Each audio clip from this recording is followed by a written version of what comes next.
Amanya gange nze Mulekere Katende nkulembera obuweereza babuyita Feeling Heaven International Ministries tuli Seguku ne Bweyogerere naye tandiseeyo omulimo shortly. Ndi mubuulizi wa njiri ayita mu kibuga omwo nga mbuulira mu bifo ebyenjawulo abasinga bamumanyise. Ennaku z'omwezi nga 20 omwezi ogw'Ekkumi omukulu Kafeero yagenda ku mikutu gye gwa Volongoto ku YouTube ne Facebook n'agamba ndi mubbi, ndi mulogo, ndi mufere, ngenda ku myalo nga nziba abantu. Ekitali kituufu, nze sirabaganangako na mwami Kafeero, sinyumyangako naye, sirina mboozi naye, sirina neewuunya okulaba nga so bwe nakiraba ne kinkwatako ne nnumizibwa ne ngamba kubanga yagamba mulokole ayogera pastor we bamuyita Mikisa. Kye nakola ne ngamba fe abalokole omulokole munno bw'akola ensobi ogenda wa musumba we. Nange ne bwe mba olaba mbulira enjiri eyo tulina kye bayita aba spiritual fathers, tulina ba mentor. Ne mentor we nengezaako communicate nga naye bamuyita Mikisa n'omulala Asha Mikisa, bali babiri. Ne banga ebyo byammwe mu bimalire eyo. Namukubira mukyala Mikisa naye oli ye namuweereza voice naye nga banzira mu luduli. So nenkireka naye then olunaku olwo era nebaza Mukama nti omuvubuka omutaliiwo naye ono yamumanyi, oyo Gaya amumanyi. Waliwo yaliwo wano alikola eyo ku NBS n'amuhostinga ekawungeezi. N'agendayo n'amugamba oyo mubbi, kugamba ngenda mukolako naye ebintu byesinga okunnuma byateekako nti agenda kuntuusaako obulabe, agenda kunkolako obuvune ng'abiwandiika ku pages ya YouTube ne Facebook. Naye nga musajja gwe sirabangako lwaki ayogera ebigambo ebyo byonna byonna. Nengezaako mukubira essimu n'atakwata, n'addamu n'ankubira n'angamba kati ssebo wansi obuyinza okoloti kubanga bw'oluvannyuma lw'okugezaako okutuukirira bali ne balema. Nagamba looya wange waali wano ne mugamba genda tumusavinge, ne bamuwa ennaku 10 ajja ayogere nange, ajjeyo n'ebintu just kyali awo. Amale yayogera awo ogezi nze nina CDF nina nakalema bayogera ennyo nejjo yakizeemu nga ejjojo lweŋŋaana okuwa interview luli ekira ku Friday ku poliisi nga bagenda omuleeta wano bamugamba nedda lwaki tofukamira awo oba kali siruwala weetondere musumba naganze nakwata essimu nze nina CDF fe tuli nga ayina amaanyi mangi. So abantu bebagamba ne lwaki akola bw'ati. Ekisooka nze ndi musajja akulembera abantu mu kanisa mulimu abazeeyi n'empeta eno gy'olaba ndi mufumbo nina basezaala nabaka. Ekyokubiri oba anoonya following naye nange nina following nnene wano mu Kampala tusobola kuyita ku bantu 3 n'obabuuza Mulekere Katende yaani nga tebamumanyi naye amalala nga mangi. Kale nze kyenyinza okwongerako nti mpulidde essanyu, mpulidde nze kimpadde essanyu ku Friday. Omusibisa ki ekyagaana obutamalira eri ku poliisi? Ku Friday yagaana okuwuliriza, yalina abakulu ye balowooza nti bagenda okwogera nabo era ayogeranga nnyo CDF simutegeera naye nga yagenda kwogera CDF ayina oyo omusajja mukyamu. Kakati nange kudduka nenzirukira ku poliisi nekubira enduulu in case nga waliwo ekimbaddeko kubanga kyenzikiriza omuntu omu sijja mwogera linnya lye naye ayina omuyaayo omulala eyo. Kati nze genesis ya kino ekintu eri bweti bwe mba mbulira enjiri ku mikutu gyange gyonna bw'oliba otunulayo olabe emikutu gyange njogera nnyo ku mwoyo gwa Jezebel. Kitegeeza nti abalokole tetubeera n'omukazi omu. Kati waliwo omuyaaye amuli emabega amupushinga amuteeka mu ssente ankube ateeka mu Dr. Amale.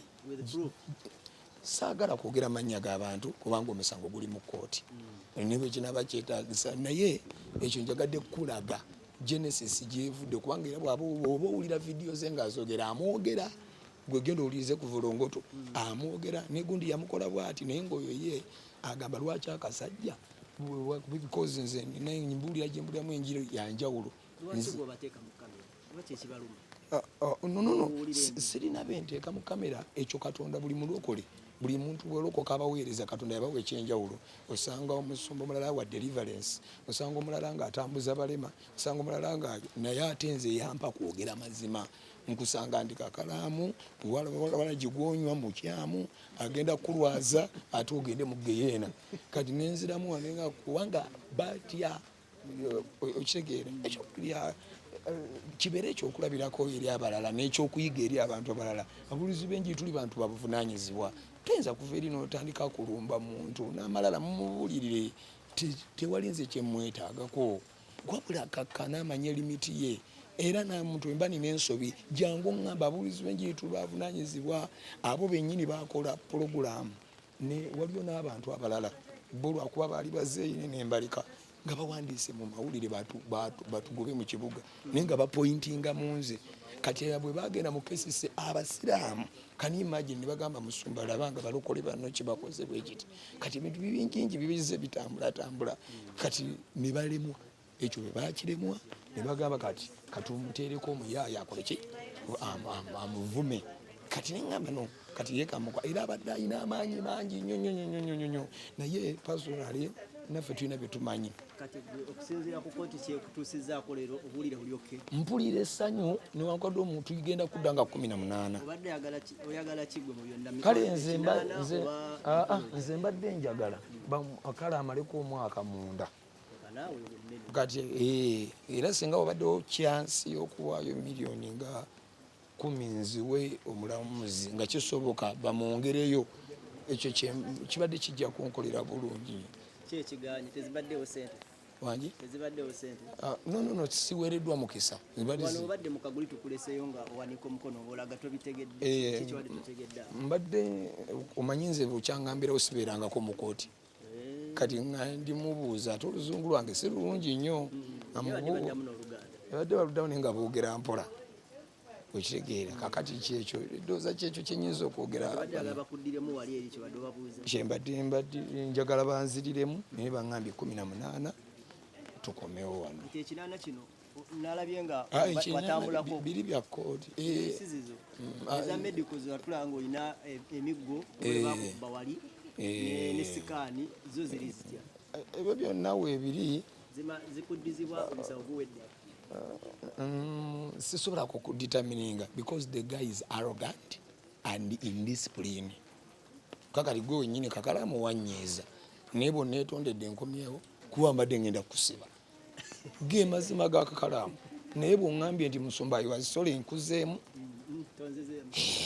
okitegeera muganda wange kati naye oli sirina byenjagala gundi akakkane ayiga abantu abe okuva we wasibisa Tobi waliwo omusumba abadde akuteesateesa okukubira ku masimu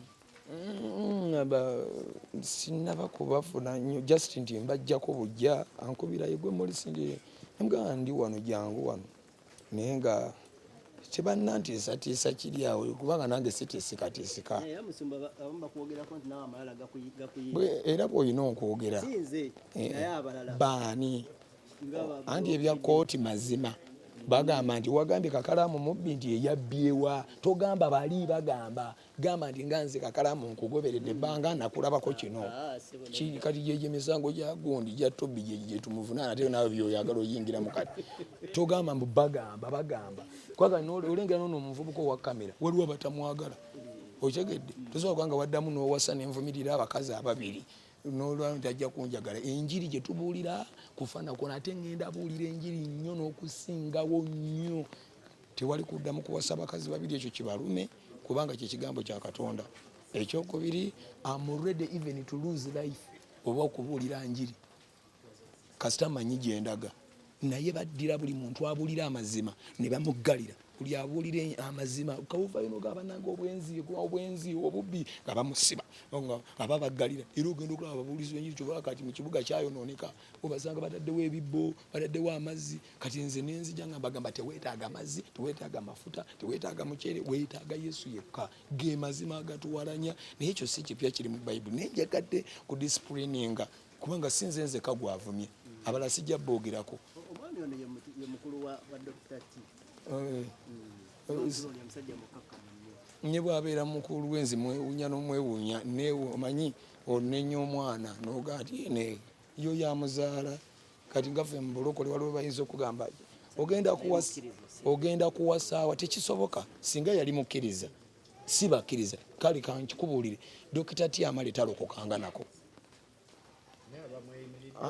balimba kati wulira obulokole kyeki omuntu akwata vidiyo n'akola live ye naddira abantu abeeyambudde nga bebeekwata mu bifo ebyekyama genda olabe kuva olongoto abaseegu Dr. T omusanga alwa abakubira kalango mubagende babakwate mu bifo ebizibu nga kiva mu kamwa ka mulokole Dr. T oyo omuntu y'omu gw'osanga mu bbaala ng'alwana omulokole ng'olwana n'omukatuliki ng'atamidde goloza lwaki buwanvu masaakufaako kubanga namanya kakalamu tonnalokoka naye ono ye yali kyayogera akimanyi ebyange si byebyo nedda naye nga sinasaba ssaala nja kubasaba mwenna mulokoka abali eyo totunuulira mwana wa muntu totunuulira ani buli mukkiriza Kristo yekka lyekkuba obulamu n'amazima era nsabye Katonda akome ku muvubuka ono akwate ku mutima gwa Amale akakkane aveemu amalala buli omu yeetaaga munne nja musanga enkya yayo walala ekyo nkisabye nammwe n'abali wano Mukama baw'omukisa muleme kusiraanira mu media mulimu ababeera mu media nga bo baasiraana kakalamu wakajja mu media nkusabira Mukama akuwikisa koppa ku Ssaabazonto. I love the calmness. Anatalia oze be bantu naffe tubeere nga nti bannalokoka naye olaba obukakamu bwabwe Mukama abatuweere nnyo omukisa tweyanziza nnyo.